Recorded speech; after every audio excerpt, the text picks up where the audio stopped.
students. Good morning to everybody. Correlation coefficient of correlation na what do you mean margin of safety? Margin of safety ಅಂತಂದ್ರೆ ನಾವು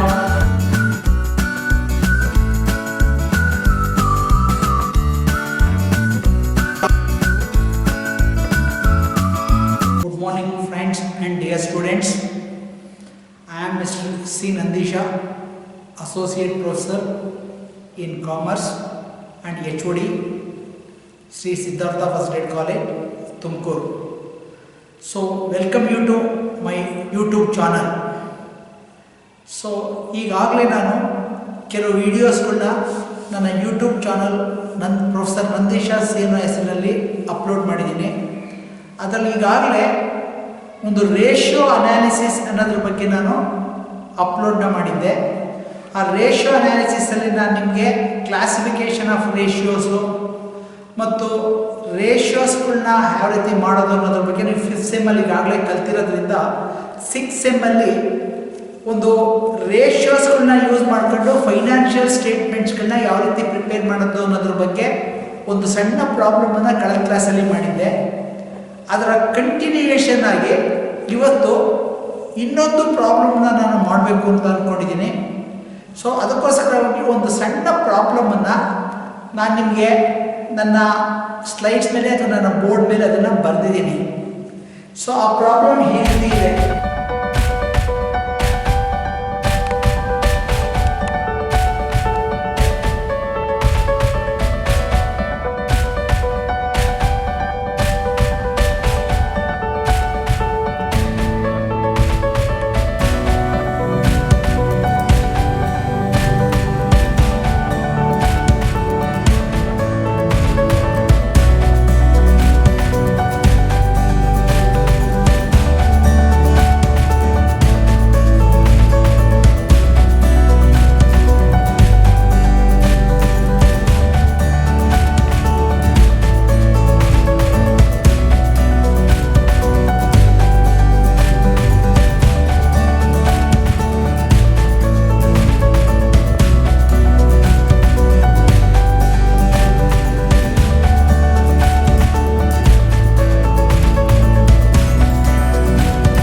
ಅಂತ ಇದೆ.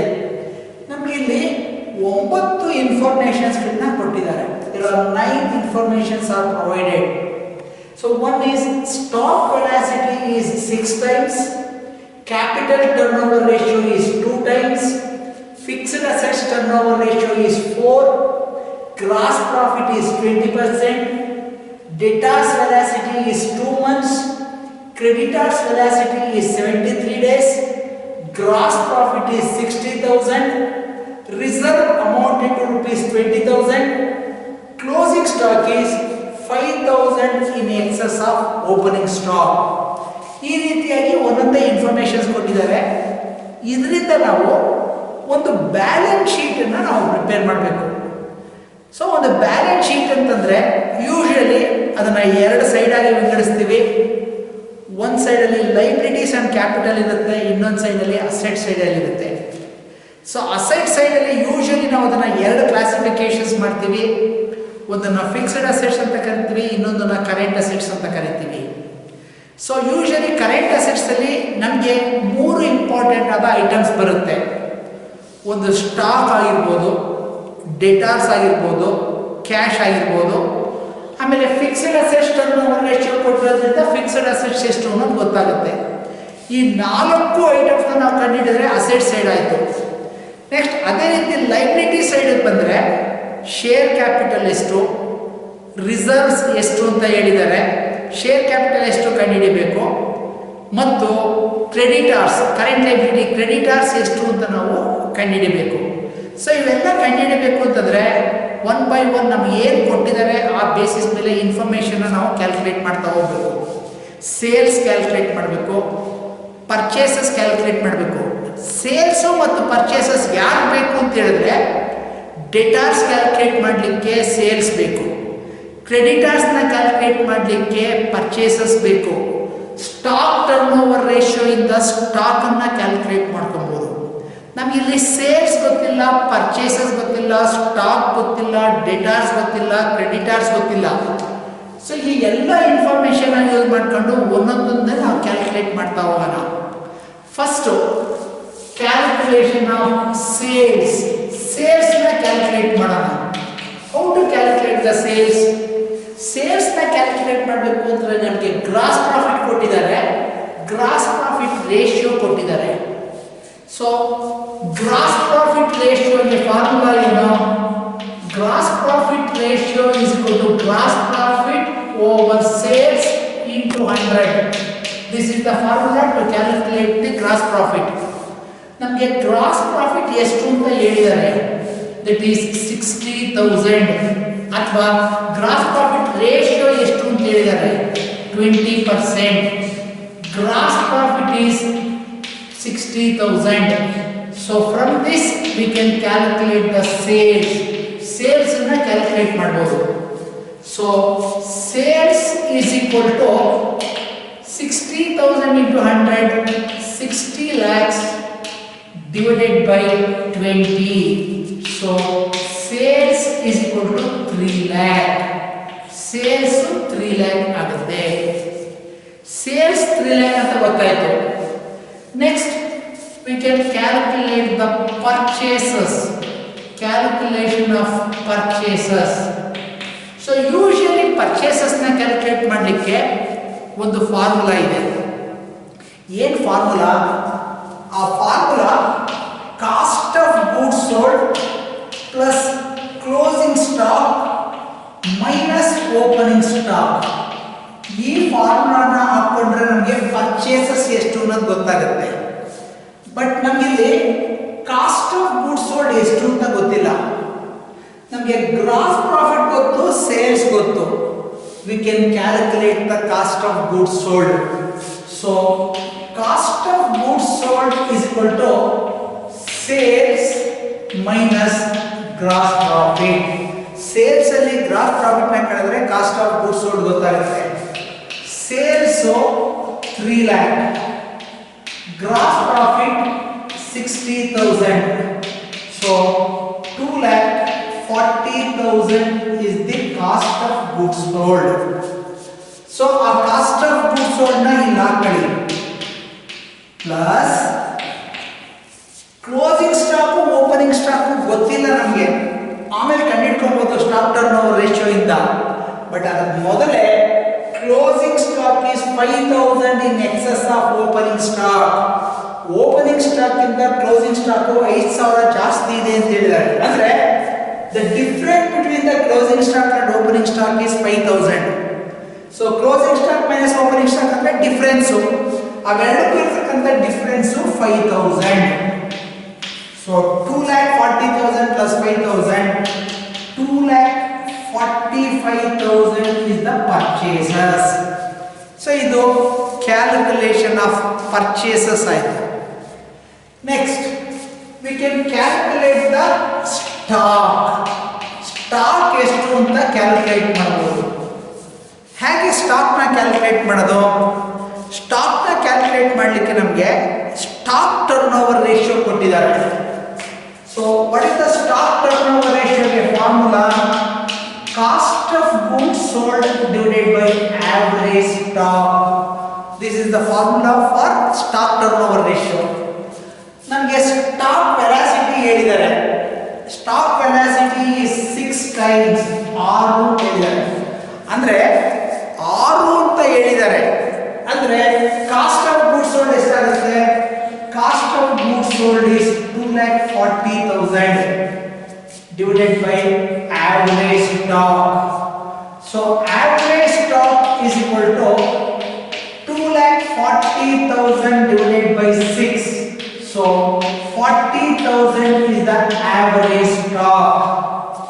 Average stock is equal to 40,000. Average stock ಅಂತಂದ್ರೆ ಏನು? Opening stock plus closing stock divided by 2. But ನಾವು balance sheet ಹಾಕಬೇಕಾದಾಗ closing stock ಹಾಕಬೇಕು. ಅದಕ್ಕೋಸ್ಕರ closing stock value ಕಂಡುಹಿಡ್ಕೋಬೇಕು. ಹೇಗೆ ಕಂಡುಹಿಡಿಯೋದು?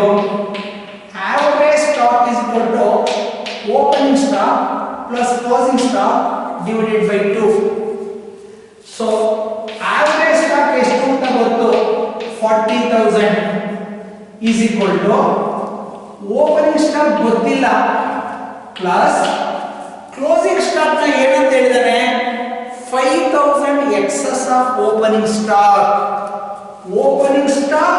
plus 5,000 5,000 opening stock ಇಂದ ಜಾಸ್ತಿ ಇದೆ ಅದಕ್ಕೋಸ್ಕರ opening stock plus 5,000 divided by 2.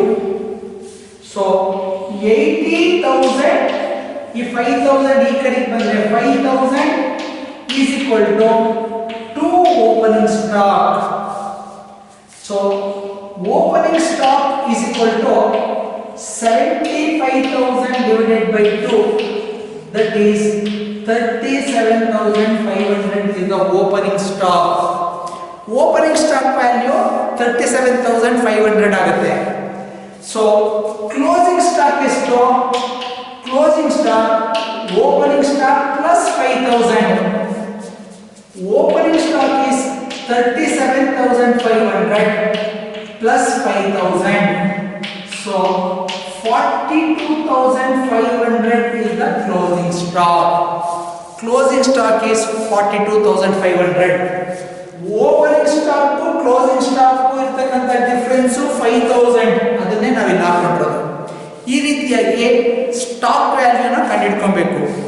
ಇದಾದ್ಮೇಲೆ we have to calculate the debtors.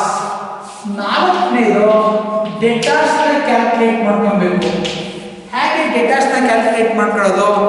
debtors ನ ಕ್ಯಾಲ್ಕುಲೇಟ್ ಮಾಡ್ಕೊಬೇಕು ಅಂತಂದ್ರೆ debtors turnover ratio. What is the formula for debtors turnover ratio?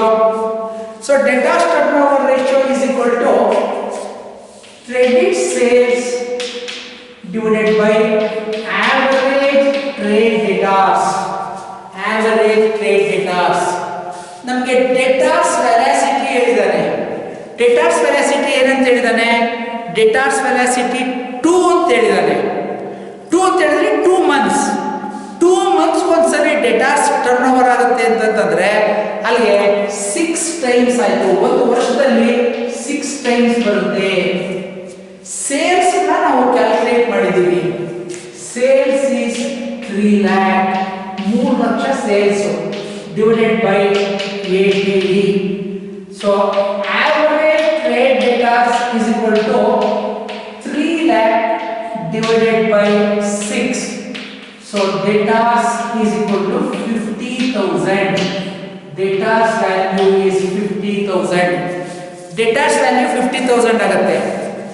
In the same way we can calculate the creditors. ಅದು 4 ಆಯ್ತು. Next 5ನೇದು calculation of creditors. So creditors ನ calculate ಮಾಡಬೇಕು ಅಂತಂದ್ರೆ creditors turnover ratio is equal to credit purchases divided by average trade creditors. Average trade creditors. ಇಲ್ಲಿ creditors velocity 73 days ಅಂತ ಹೇಳ್ತಾನೆ. ಇಲ್ಲಿ ಮಂತ್ ಅಲ್ಲಿ ಕೊಟ್ಟಿದ್ದಾನೆ, ಇಲ್ಲಿ ಡೇಸ್ ಅಲ್ಲಿ ಕೊಟ್ಟಿದ್ದಾನೆ. ಇಲ್ಲಿ ಮಂತ್ ಅಲ್ಲಿ ಕೊಟ್ಟಿರೋದ್ರಿಂದ ಒಂದು ವರ್ಷದಲ್ಲಿ 12 months. 12 divided by 2 is equal to 6 ಅಂತ ತಗೊಂಡು. ಅದೇ 73 days ಅಂತ ಹೇಳಿರೋದ್ರಿಂದ ಒಂದು ವರ್ಷದಲ್ಲಿ 365 ಡೇಸ್. 365 ಡಿವೈಡೆಡ್ ಬೈ 73 ಏನಾಗುತ್ತೆ? 5 ಟೈಮ್ಸ್ ಆಗುತ್ತೆ. So creditors turnover ratio is 5 times. Purchases ನ ಕ್ಯಾಲ್ಕುಲೇಟ್ ಮಾಡಿದೀವಿ. 2,45,000 is the creditors, credit purchases divided by average trade creditors. So 2,45,000 divided by 5 is equal to average trade creditors is equal to 49,000 is the value of creditors. Creditors value 49,000 rupees ಆಗುತ್ತೆ. ಈಗ ನಾವು ಏನೇನನ್ನ calculate ಮಾಡಿದಂಗಾಯ್ತು? ಡೆಟಾರ್ಸ್ ಎಷ್ಟು ಅಂತ calculate ಮಾಡಿದ್ದಾಯ್ತು, stock ಎಷ್ಟು ಅಂತ calculate ಮಾಡಿದ್ದಾಯ್ತು, creditors ಎಷ್ಟು ಅಂತ calculate ಮಾಡಿದ್ದಾಯ್ತು. Next ನಾವು fixed assets turnover ratio, capital turn over ratio ಮತ್ತು ರಿಸರ್ವ್ಸ್ ಇವು ಮೂರನ್ನು ಯೂಸ್ ಮಾಡಿಕೊಂಡು ಶೇರ್ ಕ್ಯಾಪಿಟಲ್ ಎಷ್ಟು, ರಿಸರ್ವ್ಸ್ ಎಷ್ಟು ಮತ್ತು ಫಿಕ್ಸ್ಡ್ ಅಸೆಟ್ಸ್ ಎಷ್ಟು ಅಂತ ಕ್ಯಾಲ್ಕುಲೇಟ್ ಮಾಡಬೇಕು. ಅದನ್ನ ಫಸ್ಟ್ ನಾವು ಫಿಕ್ಸ್ಡ್ ಅಸೆಟ್ಸ್ ಎಷ್ಟು ಅಂತ ಕ್ಯಾಲ್ಕುಲೇಟ್ ಮಾಡೋಣ. Fixed assets turnover ratio ಏನಂತ ಹೇಳಿದಾನೆ, 4 ಅಂತ ಹೇಳಿದಾನೆ. What is the formula for fixed assets turnover ratio? Fixed assets turnover ರೇಷಿಯೋಗೆ ಫಾರ್ಮುಲಾನ ನಾವು ಕ್ಯಾಲ್ಕುಲೇಟ್ ಮಾಡೋಣ. ಫಸ್ಟ್ ನಾನು ಇದನ್ನ ಸ್ವಲ್ಪ ಅಳಿಸ್ತೀನಿ. ಸ್ಟಾಕ್ ವ್ಯಾಲ್ಯೂ ಎಷ್ಟು ಅಂತ ಕಂಡುಹಿಡಿದು, ಡೆಟಾರ್ಸ್ ವ್ಯಾಲ್ಯೂ ಎಷ್ಟು ಅಂತ ಕಂಡುಹಿಡಿದು, ಕ್ರೆಡಿಟರ್ಸ್ ವ್ಯಾಲ್ಯೂ ಎಷ್ಟು ಅಂತ ಕಂಡುಹಿಡಿದು, ನೆಕ್ಸ್ಟ್ ನಾವು ಫಿಕ್ಸ್ಡ್ ಅಸೆಟ್ಸ್ ವ್ಯಾಲ್ಯೂ ಎಷ್ಟು ಅಂತ ಕಂಡುಹಿಡಿಬೇಕು. ಅದಕ್ಕೆ fixed assets turnover ratio ಕೊಟ್ಟಿದ್ದಾರೆ. So fixed assets turnover ratio is equal to cost of goods sold divided by fixed assets. This is the formula. So ನಮಗೆ cost of goods sold ಗೊತ್ತು 2,40,000. Fixed assets turnover ratio is 4. So fixed assets. So fixed assets is equal to 2,40,000 divided by 4. So fixed assets is equal to 60,000. 60,000 ಅಂದ್ರೆ fixed assets ಎಷ್ಟು ಅಂತ ಗೊತ್ತಾಗುತ್ತೆ. Next capital turn over ratio ಕೊಟ್ಟಿದ್ದಾರೆ. ಅದರಿಂದ we can calculate the capital turnover ratio. What is the formula for capital turnover ratio? So capital turnover ratio is a formula cost of goods sold divided by shareholders fund. So capital turnover ratio ಎಷ್ಟು ಅಂತ ಹೇಳಿದ್ದಾರೆ, 2 is equal to cost of goods sold is 2,40,000 divided by shareholders fund. So shareholders fund is equal to 2,40,000 divided by 2. So shareholders fund is equal to 1,20,000. What do you mean shareholders fund? ಹೇಗೆ shareholders fund ಅಂತಂದ್ರೆ shareholders fund ಅಲ್ಲಿ share capital ಮತ್ತು reserves ಎರಡೂ ಸೇರ್ಕೊಂಡಿರುತ್ತೆ. ಅದರಲ್ಲಿ reserves ಎಷ್ಟು ಅಂತ ಹೇಳಿದ್ದಾರೆ ನಮಗೆ 20,000. ಸೊ ಅದಕ್ಕೋಸ್ಕರ we can calculate the share capital. Share capital ಎಷ್ಟು ಅಂತ ಕಂಡುಹಿಡಿಯಬಹುದು. shareholders fund is equal to share capital plus reserves. shareholders fund ಕಂಡುಹಿಡಿದಿವಿ 1,20,000. Share capital ಗೊತ್ತಿಲ್ಲ, ರಿಸರ್ವ್ is 20,000. ಆ 20,000 ನ ಈ ಕಡೆ ತಗೊಂಡ್ರೆ 1,20,000 minus 20,000 is equal to share capital. So share capital is 1 lakh. 1 lakh share capital ಆಗುತ್ತೆ.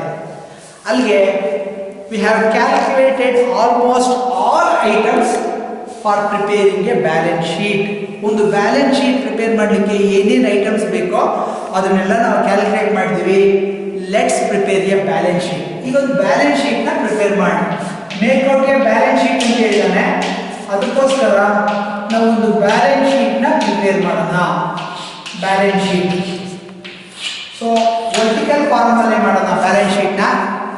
First capital and liabilities. Capital and liabilities. First one is share capital. So share capital ಎಷ್ಟು ಅಂತ ನಾವು ಇಲ್ಲಿ ಕಂಡುಹಿಡಿದಿದ್ದೀವಿ. That is 1 lakh. Next reserves ಎಷ್ಟು ಅಂತ ಅವನೇ ಕೊಟ್ಟಿದ್ದಾನೆ.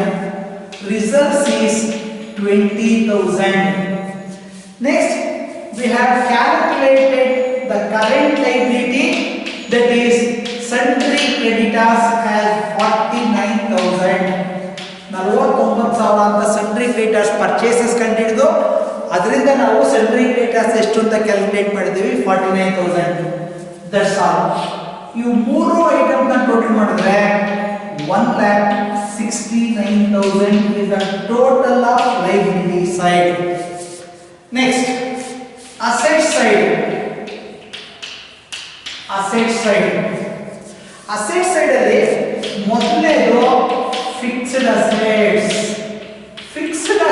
ಎಷ್ಟು ಅಂತ ನಾವಿಲ್ಲಿ ಕ್ಯಾಲ್ಕುಲೇಟ್ ಮಾಡಿದ್ದೀವಿ.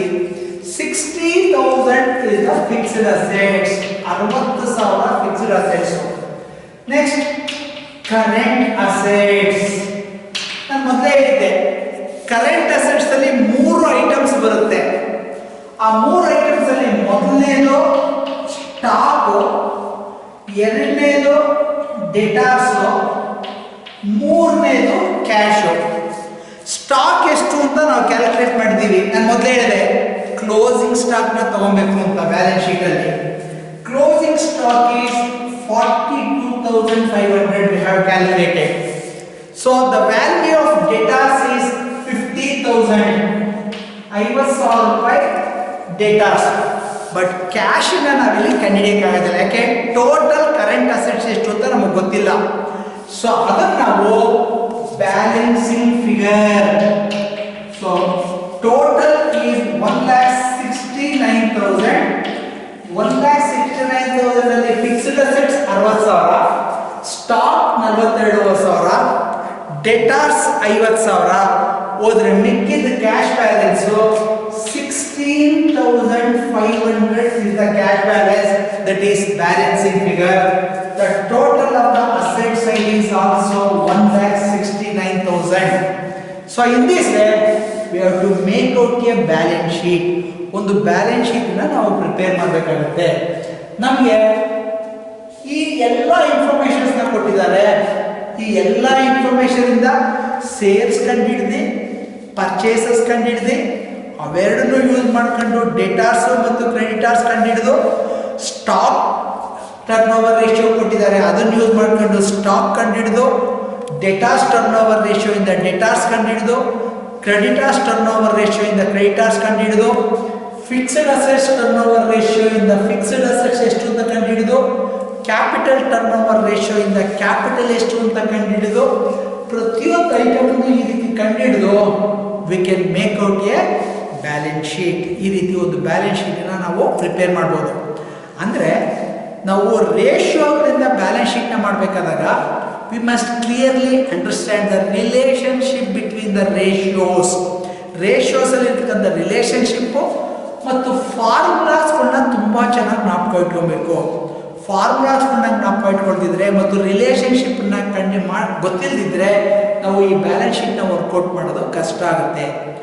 5ನೇ ಸೆಮ್ಮಲ್ಲಿ ಸ್ಟೇಟ್ಮೆಂಟ್ನ ಕೊಟ್ಟು ರೇಷಿಯೋಸ್ಗಳನ್ನ ಮಾಡಿಸೋರು ಇಲ್ಲಿ ರೇಷಿಯೋಸ್ನ ಕೊಟ್ಟು ಫೈನಾನ್ಷಿಯಲ್ ಸ್ಟೇಟ್ಮೆಂಟ್ಸ್ನ ಪ್ರಿಪೇರ್ ಮಾಡ್ತಾರೆ. So thank you very much students.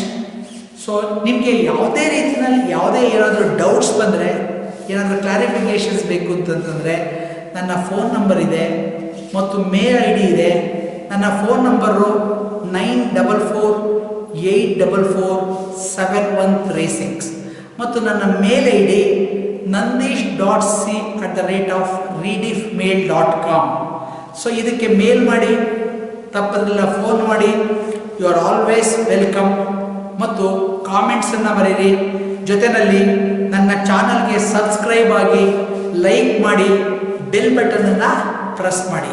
So ಇನ್ನೂ ಫರ್ದರ್ ವೀಡಿಯೋಸ್ಗಳನ್ನ ಮಾಡಲಿಕ್ಕೆ ನಿಮ್ಮ ಸಹಕಾರ ಇರಲಿ. ನಿಮ್ಮ ಸಬ್ಸ್ಕ್ರಿಪ್ಷನ್ನೇ ನಮಗೆ ಮುಖ್ಯ. So thank you very much. Next ನಾನು ಇನ್ನೊಂದು ಪ್ರಾಬ್ಲಮ್ಸ್ಗಳನ್ನ ನೆಕ್ಸ್ಟ್ ವಿಡಿಯೋದಲ್ಲಿ ಮಾಡಲಿಕ್ಕೆ ಪ್ರಯತ್ನ ಪಡ್ತೀನಿ.